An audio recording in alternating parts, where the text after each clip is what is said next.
It was literally hours after Baltimore City Detective Sean Suter was laid to rest when the Signal 13 call came out.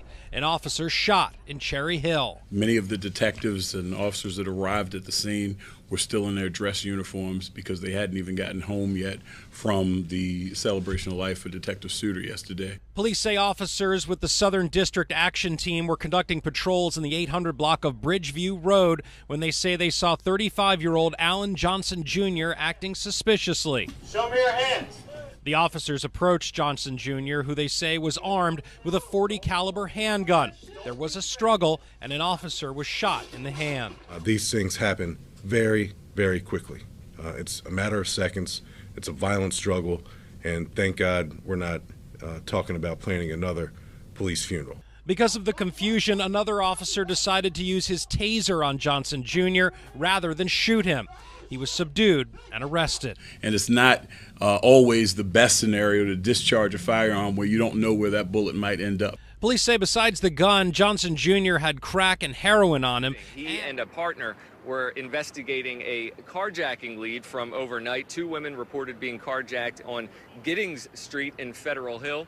Last night they were fine, but about a half an hour later the car was seen on CCTV video in Cherry Hill. The 2 plainclothes detectives checked it out, confronted the suspect. At least one of those suspects opened fire, wounding that detective. Police say there were no return fire, but they were looking in that Cherry Hill area based on some other events that have happened there recently. They know based on recent patterns and trends that carjacked vehicles have been taken to this area after carjackings. Well, new tonight, city police say an 11-year-old boy is hospitalized after being shot earlier tonight. They say just before 6 o'clock, officers were called to the intersection of Round Road and Siegel Avenue for a report of a shooting. When officers arrived, they found a 34-year-old woman with a gunshot wound to her upper body. And the 11-year-old boy, both were taken to the hospital. It was determined later that the boy had been shot at least once. A man will be sentenced to death in the death of a 1-year-old. Cornell Harvey was found guilty of murder. He apparently opened fire on a car in Cherry Hill back in May of 2013, killing 1-year-old Carter Scott and seriously injuring the boy's father. A mistrial was declared for the 4 other defendants in the case. 11 jurors voted guilty on each count for each of the remaining 4 defendants, and 1 juror voted not guilty. On Baltimore's southern edge, Cherry Hill juts into the Patapsco River, a peninsula of worn row houses and high-rise projects that can feel a world apart from the rest of the city. Driving into Cherry Hill, you pass under highways and by industrial lots until you reach a neighborhood bounded by water on 3 sides. This isolation was by design.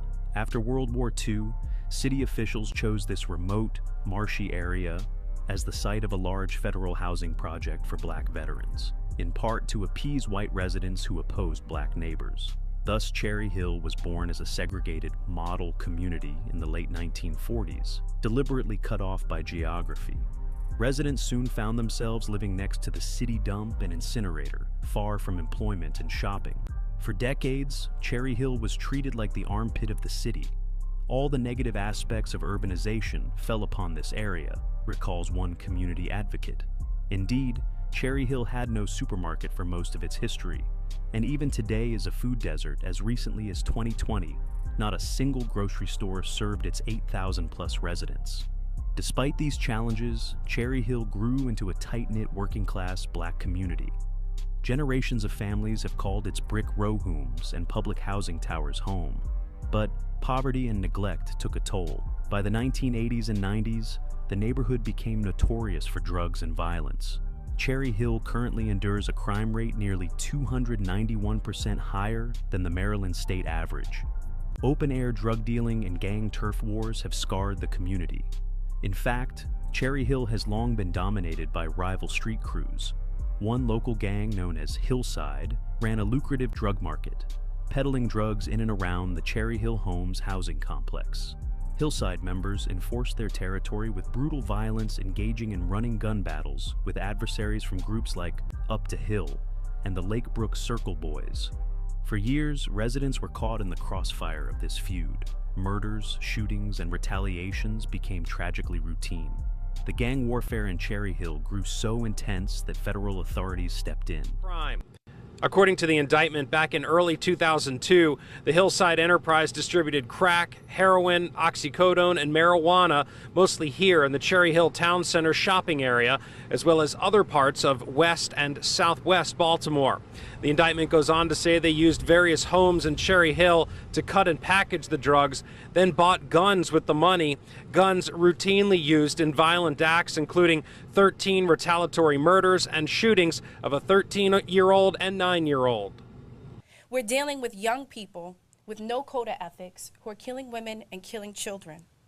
It's why it's so important for us as law enforcement to work collaboratively, but more important, for the community. All suspects are charged with drug conspiracy, but if found guilty, could get heavier sentences if the feds can prove they committed murders. This can give the city a chance to wipe these unsolved murders off their docket. And all 21 defendants are now facing a minimum sentence of 10 years in prison, up to life as the maximum if they are found guilty. As the Hillside Enterprise, the court documents in my hand say they're also responsible for a number of violent shootings and murders in the Cherry Hill area of Baltimore. An area of Baltimore City that's been frequently rocked by violence. Sometimes I don't even look at the news because it's so depressing. In 2019 and 2020, over 20 Hillside members were indicted on racketeering charges, including multiple homicides of rival gang members. In one incident described in court, a Hillside member brazenly shot and deleted a UDH rival in broad daylight on a neighborhood street, using a 9 pistol with an extended magazine. That gunman, along with Hillside's leader and many others, is now serving decades in federal prison. These crackdowns delivered a temporary respite from violence, but new groups often try to fill the vacuum. Cherry Hill's reputation as ground zero for gang activity in South Baltimore persists, and the statistics are grim. The neighborhood's violent crime rate is among the highest in the city. Many families here live below the poverty line, with the average home value around just $74,000, a stark indicator of disinvestment. Yet, in the face of adversity, Cherry Hill's community shows resilience. Churches and local organizations have long worked to uplift residents. The neighborhood was one of the first in Baltimore to embrace Safe Streets, a violence interruption program that hires ex-offenders as outreach workers to mediate conflicts. Heartbreakingly, in July 2021, Cherry Hill's Safe Streets team suffered a devastating blow when one of its respected outreach workers, 44-year-old Kenyell Wilson, was fatally shot in the neighborhood he was striving to protect. His demise underscored the perils faced by those trying to stem the bloodshed. Still, community leaders refused to give up. During the COVID-19 pandemic, a small band of Cherry Hill residents formed the Cherry Hill Crisis Response Team to combat not violence, but hunger. Isolated and with few stores, Cherry Hill was at risk of going hungry during lockdowns. These volunteers mobilized food drives and delivered thousands of meals to neighbors in need. Their success and Cherry Hill's survival through decades of hardship speaks to a fierce community spirit. Cherry Hill may be besieged by violence and neglect, but it is not defined solely by them. It remains at its heart a community on the cusp of hope, determined that its next chapter will be brighter than its past.